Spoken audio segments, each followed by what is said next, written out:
Hello everyone, welcome back to our channel theta classes. ये हमारा physics 9.0 का next episode. Last episode में हमने डिस्कस किया था uniform motion and non uniform motion के बारे में, ठीक है ना। अब आज की वीडियो में हम डिस्कस करने वाले हैं रेट ऑफ मोशन के बारे में कि रेट ऑफ मोशन होता क्या है, ठीक है ना। तो चलो अपन देखते हैं कि रेट ऑफ मोशन क्या होता है। तो रेट ऑफ मोशन, ठीक है ना, रेट ऑफ मोशन ये बताता है कि कोई भी ऑब्जेक्ट कितना फास्ट या फिर कितना स्लो मूव कर रहा है। मोशन में तो कोई ऑब्जेक्ट मूव करता है, ठीक है ना। जो रेट ऑफ मोशन वो ये बताएगा कोई भी ऑब्जेक्ट कितना फास्ट मूव कर रहा है, कितना फास्ट मूव कर रहा है या फिर कितना स्लो मूव कर रहा है, ठीक है ना। तो हम क्या लिख सकते हैं, it tells how fast any object move, ठीक है।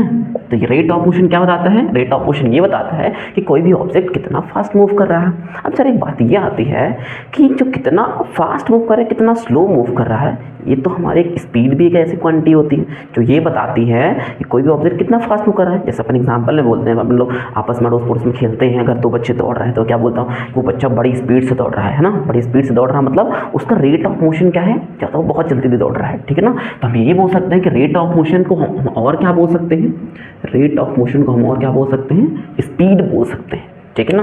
तो रेट ऑफ मोशन क्या कहलाता है, स्पीड कहलाता है। और स्पीड क्या बताता है कि कोई भी ऑब्जेक्ट कितना फास्ट या फिर कितना स्लो मूव कर रहा है, ठीक है ना। अब अगर मुझे रेट ऑफ मोशन को निकालना हुआ, कैलकुलेट करना हुआ कि हम उसे कैसे कैलकुलेट कर सकते हैं, ठीक है ना। तो रेट ऑफ मोशन को कैसे कैलकुलेट कर सकते हैं या फिर हम इसको कैसे मेजर कर सकते हैं, तो it can be measured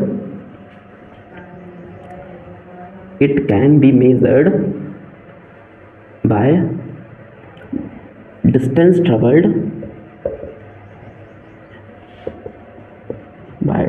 travelled in unit time. हम रेट ऑफ मोशन कैसे कैलकुलेट कर सकते हैं, कैसे मेजर कर सकते हैं, तो इसको हम कैसे मेजर कर सकते हैं कि कोई भी ऑब्जेक्ट मूव कर रहा है तो एक यूनिट टाइम में कितना डिस्टेंस ट्रेवल किया उसने, इससे हम क्या कैलकुलेट कर सकते हैं, रेट ऑफ मोशन। और रेट ऑफ मोशन क्या कहलाता है, स्पीड। तो इसी से हम क्या कैलकुलेट कर सकते हैं, स्पीड। तो स्पीड का फॉर्मूला क्या देगा, अगर मुझे स्पीड को भी डिफाइन करना हुआ तो स्पीड की भी एक डेफिनेशन होगी। तो speed is defined as the distance travelled in unit time.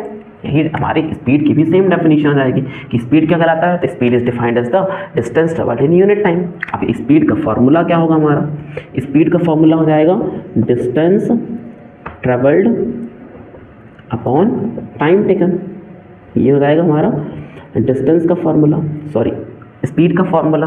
अब स्पीड की ऐसा यूनिट क्या होती है, स्पीड को हम मेजर करेंगे तो कौन सी यूनिट मेजर करेंगे, हमारे डिस्टेंस की यूनिट क्या होती है, मीटर, और टाइम की यूनिट क्या होती है, सेकंड। तो इसे हम किसे मेजर कर सकते हैं, मीटर पर सेकंड। इसको कहीं पे ऐसा भी लिख सकते हैं, ms-1 भी कभी कभी लिख सकते हैं, ठीक है ना। इसे कुछ और भी यूनिट्स हो सकती हैं, जैसे अपने डिस्टेंस को मान लो किसमें मेजर किया, किलोमीटर में, और टाइम को हमने मेजर किया मान लो आवर में, तो हमारा इसकी यूनिट क्या है, किलोमीटर पर आवर। या फिर हम इसको और क्या लिख सकते हैं, किलोमीटर r-1, या फिर इसको इन्वर्स रीड करते हैं, किलोमीटर r इन्वर्स, ठीक है ना। तो ये हो गई हमारी स्पीड क्वांटिटी, स्पीड का फॉर्मूला हो गया।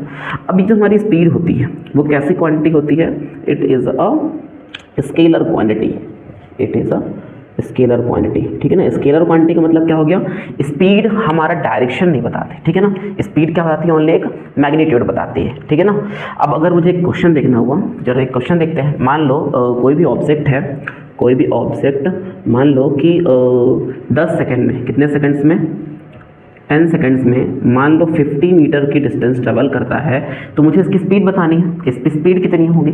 तो इसकी स्पीड कैसे निकालेंगे, तो हमें स्पीड का फॉर्मूला पता है, speed is equal to distance upon time. Distance उसने कितना कवर किया, 50 मीटर, टाइम उसे कितना लगा, 10 सेकंड्स का टाइम लगा। तो हमारा यहाँ पे स्पीड क्या आ जाएगी, 0 से 0 कैंसिल, 5/1 मतलब 5 मीटर पर सेकंड। तो ये हो जाएगी हमारी स्पीड, ठीक है ना। अब ये जो स्पीड निकली है वो हमारे कौन से मोशन के लिए है, यूनिफॉर्म मोशन के लिए, ठीक है ना। यूनिफॉर्म मोशन का मतलब क्या हुआ, देखो यहाँ पे ऑब्जेक्ट फिक्स है कि वो 10 सेकंड में कितना चल रहा है, 50 मीटर चल रहा है। अब मान लो कि ऐसा हुआ, कैसा हुआ, ये देखो, अब मान लो ऐसा हुआ कि कोई भी ऑब्जेक्ट कैसा मूव कर रहा है, नॉन यूनिफॉर्म तरीके से मोशन कर रहा है। नॉन यूनिफॉर्म तरीके से मतलब क्या हुआ कि किसी भी ऑब्जेक्ट ने, सपोज मान लो कि ये 15 मीटर, मान लो 15 मीटर ट्रेवल करने में उसे कितना टाइम लगा, मान लो हमने 2 सेकंड्स का टाइम लगा, ठीक है ना। अब अगेन उसके बाद मान लो उसने 2 सेकंड्स के अंदर मान लो 10 मीटर की डिस्टेंस ट्रेवल की, तो टाइम तो सेम है लेकिन ड्यूरेशन अलग अलग है। अब मैं पूछूं कि भैया यहाँ पे हमारी स्पीड कितनी थी, हमारे यहाँ पे स्पीड कितनी थी, तो इस वाले पोर्शन में देखा जाए, इस वाले पोर्शन में हमारी स्पीड कितनी आएगी 15/2 7.5, मतलब कितनी आएगी लगभग 7.5 मीटर पर सेकंड। अब इस वाले पोर्शन में हमारी स्पीड कितनी आएगी 10/2 मतलब 5 मीटर पर सेकंड। तो देख लो यार हमारा मोशन कैसा है, नॉन यूनिफॉर्म मोशन। तो इस केस में हम स्पीड अपनी कितनी बताएंगे, इस केस हमारी स्पीड 7.5 होगी कि 5 होगी, ठीक है ना। तो इसके लिए, तो इस तरह के नॉन यूनिफॉर्म मोशन के लिए हम कौन सी क्वांटिटी यूज करते हैं, हम यूज करते हैं एवरेज स्पीड। क्या यूज करते हैं, एवरेज स्पीड। अब ये एवरेज स्पीड होती क्या है, एवरेज स्पीड को हम कैसे डिफाइन कर सकते हैं, तो एवरेज स्पीड हम निकालने के लिए एक फॉर्मूला यूज करते हैं। वो फॉर्मूला क्या होता है, तो average speed is defined as the ratio of total distance travelled upon total time taken. इस फॉर्मूले से हम बता सकते हैं कि इस तरीके के केस में हमारी स्पीड कितनी होगी, ठीक है ना। तो हमने देखा कि हमारी टोटल स्पीड, टोटल डिस्टेंस हमने कितना है 15 + 10 मीटर, एंड हमारा टाइम कितना है 2 सेकंड + 2 सेकंड मतलब 2 + 2 सेकंड्स। तो हमारा डिस्टेंस कितना हो गया 25 मीटर, एंड डिस्टेंस कितना हो गया हमारा, सॉरी टाइम कितना हो गया 4 सेकंड। अब इसको डिवाइड कर लेंगे, कितना आएगा 4 × 6 = 24.25 मीटर पर सेकंड, ठीक है ना। तो इस केस में हमारी एवरेज स्पीड कितनी निकल के आ गई 6.25 मीटर पर सेकंड, ठीक है ना। तो ये थी हमारी एवरेज स्पीड। अब एक एवरेज स्पीड और एक और टर्म होती है, वो ध्यान रखना, एक होती है हमारी इंस्टेंटेनियस स्पीड। क्या होती है, इंस्टेंटेनियस स्पीड। अब ये इंस्टेंटेनियस स्पीड क्या होती है, एवरेज स्पीड तो हम जान गए, ठीक है ना। अगर नॉन यूनिफॉर्म मोशन हो रहा है तो उस केस में हमारी स्पीड कितनी हो जाएगी, हमारी स्पीड हो जाएगी एवरेज स्पीड के थ्रू हम बता सकते हैं। अब इंस्टेंटेनियस स्पीड क्या कहलाती है, इंस्टेंटेनियस स्पीड एक वर्ड से बनी है, किससे, इंस्टेंट वर्ड से बनी है, ठीक है ना।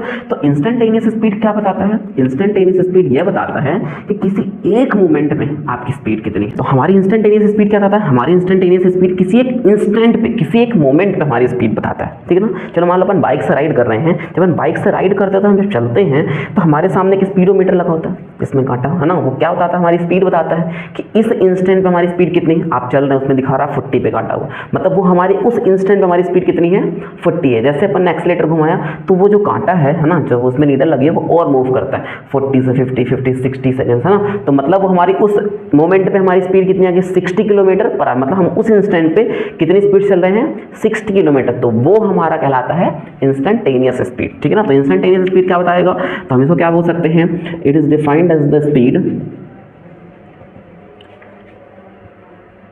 it is defined as the speed at any instant, at any instant। किसी एक इंस्टेंट पर हमारी स्पीड कितनी है वो क्या कहलाएगा, हमारा इंस्टेंटेनियस स्पीड। इसकी यूनिट भी क्या होगी, ये भी है कि स्पीड, तो स्पीड की यूनिट भी क्या होती है हमारी मीटर पर सेकंड, या फिर हम और क्या बोल सकते हैं किलोमीटर पर आवर। ये भी हमारी कैसी क्वांटिटी हो जाएगी, एक स्केलर क्वांटिटी। इसका भी फॉर्मूला क्या हो जाएगा, डिस्टेंस अपॉन टाइम टेकन, ठीक है ना। तो ये थी हमारी स्पीड।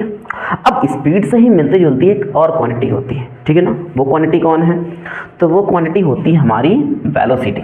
ये था हमारे स्पीड, स्पीड के बारे में जान गए ना। स्पीड क्या होता है, स्पीड क्या होता है, स्पीड एक ऐसी क्वांटिटी जो क्या बताती है कि कोई भी ऑब्जेक्ट कितना फास्ट या फिर कितना स्लो मूव कर रहा है। उसे हम कैलकुलेट कैसे करते हैं, उसे हम कैलकुलेट करते हैं डिस्टेंस अपॉन टाइम।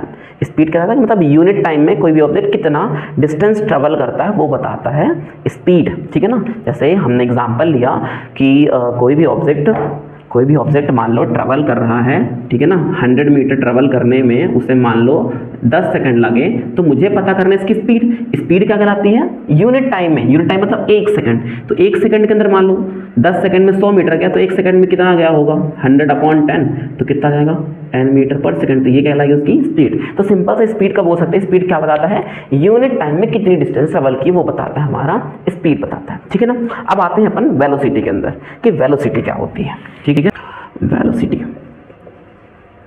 ठीक है ना। अब ये जो वेलोसिटी है वो भी स्पीड से मिलती जुलती है, ठीक है ना, स्पीड से मिलती जुलती। वेलोसिटी जैसे स्पीड क्या बताती थी, कोई भी ऑब्जेक्ट कितना फास्ट या फिर कितना स्लो मूव कर रहा है, वैसे वेलोसिटी भी ये भी बताती है कि कोई भी ऑब्जेक्ट कितना फास्ट या फिर कितना स्लो मूव कर रहा है। तो फिर दोनों में डिफरेंस क्या हुआ, तो फिर मेन दोनों में डिफरेंस ये है कि स्पीड हमारी कैसी क्वांटिटी है, स्केलर क्वांटिटी, बट हमारी वेलोसिटी कैसी क्वांटिटी है, वेक्टर क्वांटिटी है। दैट मीन्स वेक्टर ये तो बताता है कि कोई भी ऑब्जेक्ट कितना फास्ट है कितना स्लो मूव कर रहा है, और साथ में ये भी बताता है कि कौन से डायरेक्शन में मूव कर रहा है, ठीक है ना, कौन से डायरेक्शन में, वो कौन बताता है, वेलोसिटी। तो हम इसको क्या लिख सकते हैं, ये क्या बताता है, रेट ऑफ मोशन तो बताता ही है, ठीक है ना, रेट ऑफ मोशन बताएगा मतलब कितना फास्ट है फिर कितना स्लो मूव कर रहा है। साथ में ये और क्या बताता है, साथ में ये डायरेक्शन भी बताता है कि कौन सी डायरेक्शन में मूव कर रहा है। तो अगर कोई पूछे व्हाट इज स्पीड, तो स्पीड को हम कोई पूछेगा व्हाट इज वेलोसिटी, तो वेलोसिटी कैसे डिफाइन करेंगे, तो वेलोसिटी को हम कैसे डिफाइन कर सकते हैं, it is defined as the speed, it is defined as the speed with the direction, direction के साथ में स्पीड, जो भी स्पीड होती है उसे हम क्या बोलते हैं, वेलोसिटी बोलते हैं, ठीक है ना। और ये जो वेलोसिटी होती है वो कैसी क्वांटिटी है, it is a vector quantity. Vector quantity का मतलब क्या होता है, इसमें डायरेक्शन भी होती है, ठीक है ना। ये क्या होगा हमारा वेलोसिटी। अब इसका फॉर्मूला क्या होता है, वेलोसिटी का फॉर्मूला, तो वेलोसिटी का फॉर्मूला हो जाएगा हमारा, वेलोसिटी का फॉर्मूला हो जाएगा